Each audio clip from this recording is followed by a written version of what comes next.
pour les populations, enfin pour les pensées d'Extrême-Orient, déjà vous n'avez pas d'unité européenne, si vous voulez. Pour eux, européen, c'est exactement le même terme vide de sens qu'asiatique, c'est-à-dire avant tout c'est un type ethnique. Bon, on va être très clair. Par exemple, si vous voulez, généralement, en tant que Français, on s'en sort toujours un peu mieux que les autres. Mais c'est vrai que l'Union européenne, c'est-à-dire la volonté de s'aplatir devant ses anciens ennemis, comme les Allemands ou autres par exemple, et passe, enfin, si vous voulez, suscite énormément d'incompréhension en Asie. Si vous voulez, quelque chose comme l'Union européenne, c'est-à-dire quelque chose qui vampirise et qui désubstantialise les nations.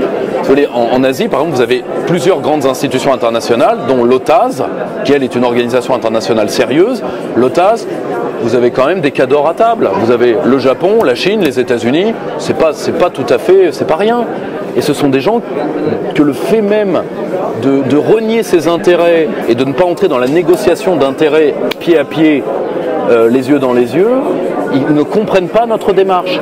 Et en plus, ils se méfient, et ça c'est vrai, de plus en plus de ce que l'Union européenne est en train de devenir à titre, si tu veux, à titre de bilan anthropologique. C'est-à-dire de faire des peuples de plus en plus lâches, de faire des peuples qui ne sont plus aptes à faire vivre leur modèle civilisationnel. Moi, si vous voulez, je vous donne un exemple, la soirée filet de pêche à l'Élysée, le ficelle à gigot, est arrivé dans le monde entier, et moi je l'ai vu dans le Phnom Penh Times, alors que c'est un pays qui est quand même aimé au Cambodge, c'est encore la France.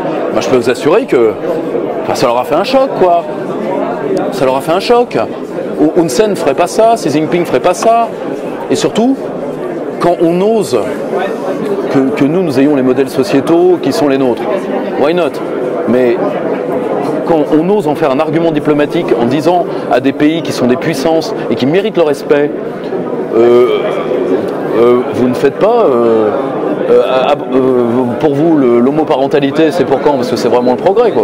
Autrement dit, grosso modo, j'ai encore des droits de l'homme à te donner, Bamboula, enfin, si vous voulez, c'est en pure nostalgie coloniale. À un moment, comme ces pays-là ont les moyens de se faire respecter, on commence à les échauffer. Et ça, c'est une spécialité, cette diplomatie droit de l'homiste agressive, c'est une spécialité de l'Union européenne, très clairement.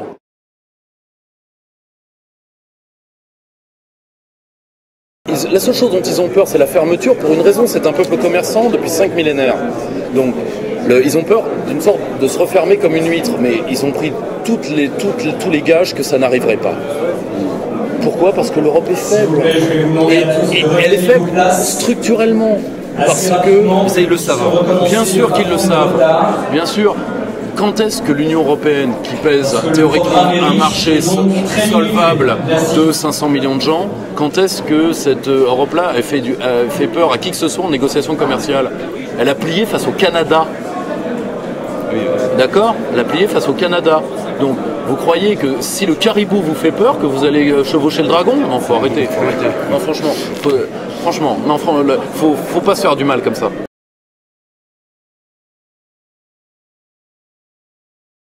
Moi, fondamentalement, je suis un barassien. J'aurais rien contre la monarchie. J'aurais rien contre la monarchie. Le seul problème, si vous voulez, c'est que pour moi, ce qui compte, c'est pas de sauver le fait, c'est pas de sauver la couronne, c'est de sauver le fait monarchique. Et je pense que les Français, parce que, comme disait Barès, les racines ont été coupées et qu'elles ne sont pas prêtes de repousser d'elles-mêmes, je pense. Si c'est le cas, on verra. Mais si vous voulez, je pense que pour le mieux incarner le principe monarchique, à l'instant T, politique d'abord, c'est de radicaliser la logique de la Ve République, je le pense. Y a-t-il un bloc social français qui est capable de mettre son poitrail en avant pour que ça ait lieu? Pour l'instant, non. Moi, si le peuple le veut, moi, je n'ai aucun problème avec ça. Excusez-moi.